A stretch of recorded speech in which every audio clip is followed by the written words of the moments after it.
Noémie avait un parent du côté de son mari Élimélec. C'était un riche propriétaire du même clan. Il s'appelait Booz. Ruth la Moabite dit à Noémie: Laisse-moi aller glaner dans les champs, derrière celui aux yeux de qui je trouverai grâce. Elle lui répondit: Va, ma fille. Ruth partit donc glaner dans les champs, derrière les moissonneurs. Elle se trouva par bonheur dans la parcelle d'un champ appartenant à Booz, du clan d'Élimélec. Booz dit à Ruth: Tu m'entends bien, n'est-ce pas, ma fille? Ne va pas glaner dans un autre champ. Ne t'éloigne pas de celui-ci, mais attache-toi au pas de mes servantes.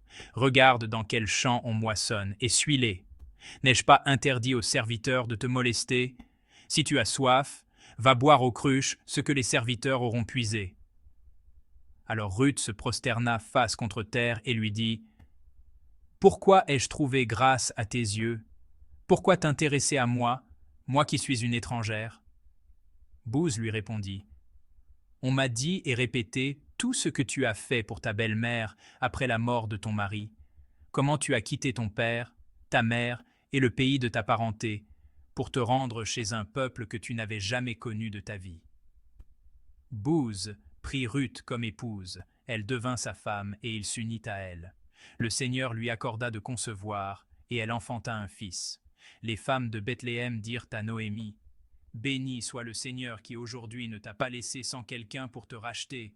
Que son nom soit célébré en Israël. Cet enfant te fera revivre, il sera l'appui de ta vieillesse, il est né de ta belle-fille qui t'aime et qui vaut mieux pour toi que 7 fils. Noémie prit l'enfant, le mit sur son sein et se chargea de l'élever. Les voisines lui donnèrent son nom. Elles disaient: Il est né un fils à Noémie. Et elles le nommèrent Obed. Ce fut le père de Jessé, qui fut le père de David. Parole du Seigneur. Heureux qui craint le Seigneur et marche selon ses voies. Tu te nourriras du travail de tes mains. Heureux es-tu. À toi, le bonheur.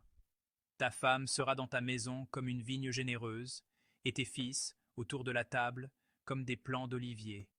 Voilà comment sera béni l'homme qui craint le Seigneur. De Sion, que le Seigneur te bénisse. Tu verras le bonheur de Jérusalem tous les jours de ta vie.